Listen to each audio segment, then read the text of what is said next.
From Sri Lanka, we have Omar Hazari presenting Invisible.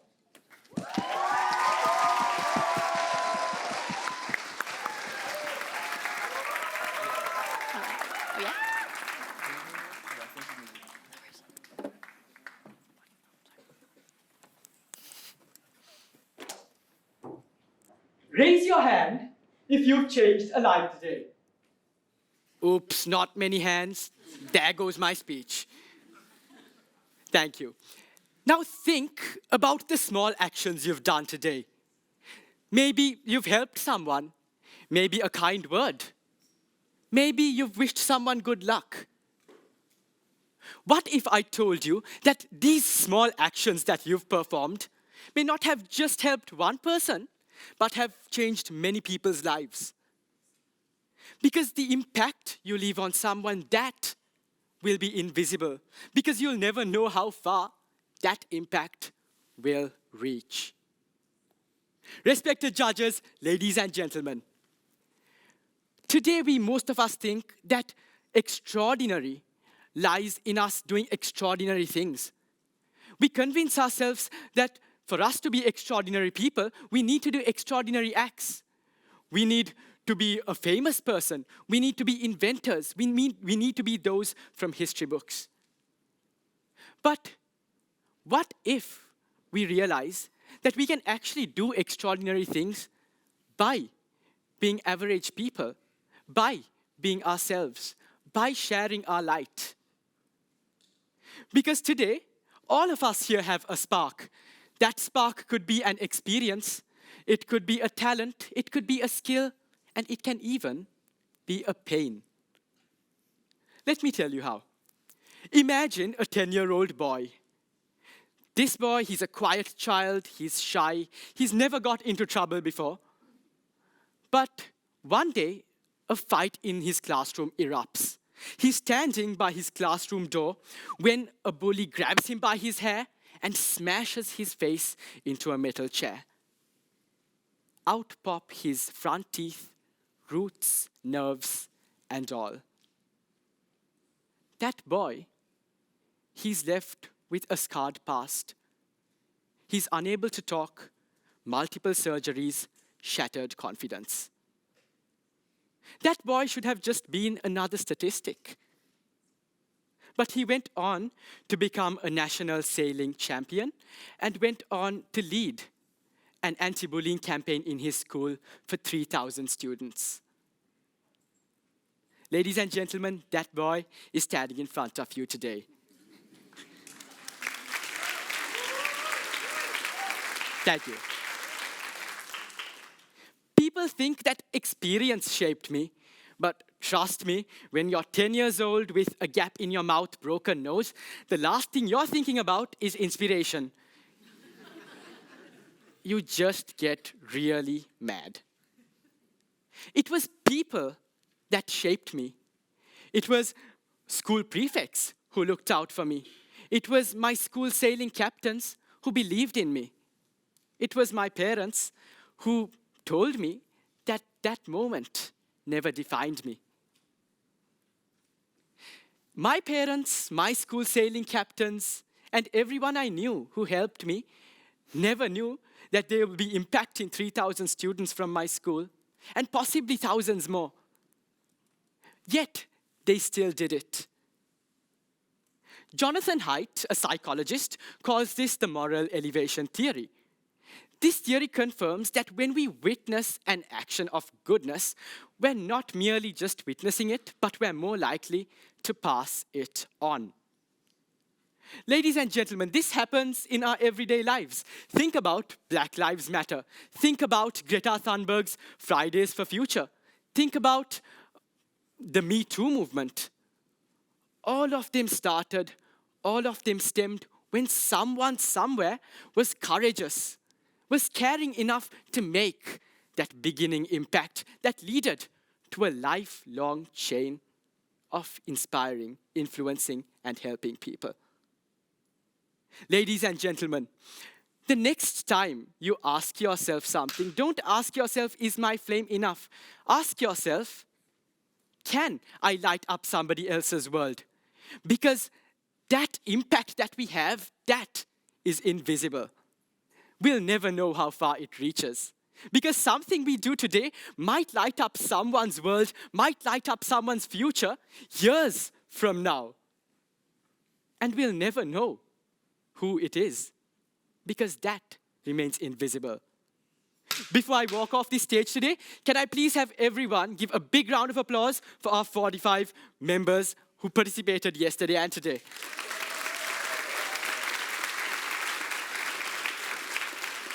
Now, raise your hands if you changed a life today. Thank you.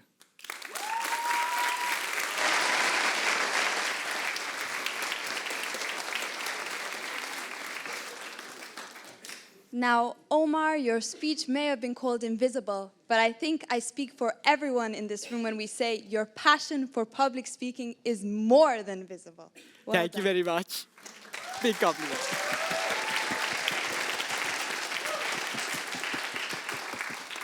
Now again, audience, we'd like to invite you to ask some questions, but I do ask you to please keep the microphone very close to your mouths so that the audience back at home can hear your amazing questions as well. Now, with that being said, do we have any hands? Oh, over there. Hi. First of all, I loved it. Thank you so much for your speech. Thank you very much. So you talked about how you're 10 years old and with a broken nose. The only thing you think of is how mad you are. And we do know that being mad can turn into some very bad feelings. And overall, if you let it consume you, you will maybe turn into, let's say, a bad person. How can you, instead of, succumbing to that madness, how can you actually work with it to improve yourself, to be better, to help other people? Thank you very much for that brilliant question. This makes me go back to back when I was 10 years old, and it makes me think what actually helped me get out of my madness, what actually helped me get over me being an angry child. And I think it was the people around me that shaped me to become who I was. It was the positive influences that I was around. And for anyone out there who's going through a rough patch in your life, who's going through a not very good moment right now, remember that you've always got someone you can hit up. You've always got somebody you can reach out to. And if you can't, find people who are on your same wavelength. Maybe somebody who's gone through the same experience as you. Maybe someone who's experienced something similar. And that's where we find our true peace, our true tranquility. And personally, for me, it was the people I associated around with. It's all thanks to them that I was able to explore who I was. I was able to find out that I was more than just a mad little 10-year-old kid. Thank you.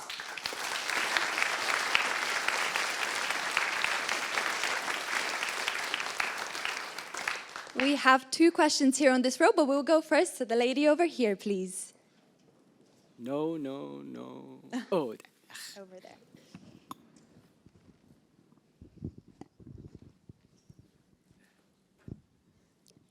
I must say it was a very, very incredible speech. I have a question because I have a daughter and it's for her. So the question is that today's world, where there's lots of media and lots of attention that the young people get through using the social media, not everyone likes to be invisible. Most of the work or deeds that we do today are done to get some recognition, to get some name. How would you suggest that people keep on doing good deeds and virtues without the need to being recognized and staying invisible? Thank you. Thank you very much for your question. It makes me think a lot. In my speech, I talked about 2 people, Jonathan Haidt and myself, and I believe Jonathan Haidt might not be the only psychologist after I answer these tricky questions. But thank you very much for your question. I believe that, for sure, as a teenager, we live in a superficial social media world sometimes. We judge our character based on what other people think, and that's very true. I myself try to stay off social media a lot. But being on social media, interacting with my friends, I've realized that a lot of them struggle with finding their self-worth. And this comes from the society we've created, where we prioritize views, we prioritize likes, we prioritize what other people think over our own emotions, over what we truly feel happy about. There might be things that we don't want to do, but we still end up doing because it's what society pushes us to do. And the true answer in finding ourselves is spending more time with ourselves, is trying to prioritize ourselves while blocking out the invalid noise, the noise that doesn't help us outside ourselves, outside in society. I hope that answered your question.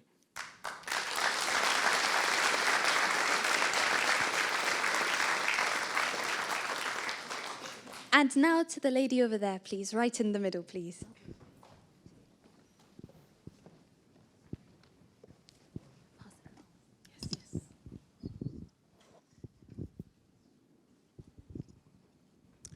Thank you for your very inspirational and stunning speech. So your speech says that the impact of small action to change people's, individuals' lives.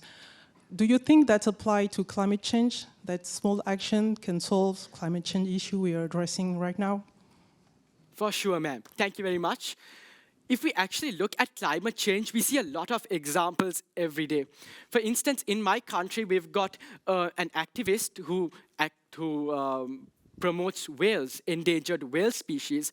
And she started off by just writing blog posts, but today she's a sensation in her country, in our country, where everyone around the country knows her and everyone is familiarized with her advocacy.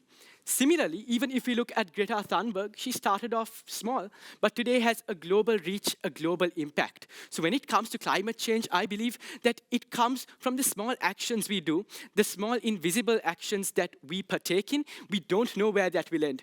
Maybe by picking up a polythene bag from the floor, we might inspire other people to do the same, and we don't know what those people may do to other people. We don't know how far that inspiration will take them. So both on a global scale and a personal scale, it is important that we do the small invisible steps. Because if you look at it, everything starts off with the small things we do.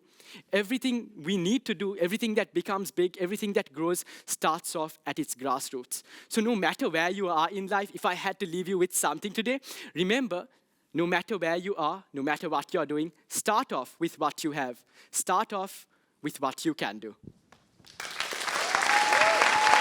Omar, everybody!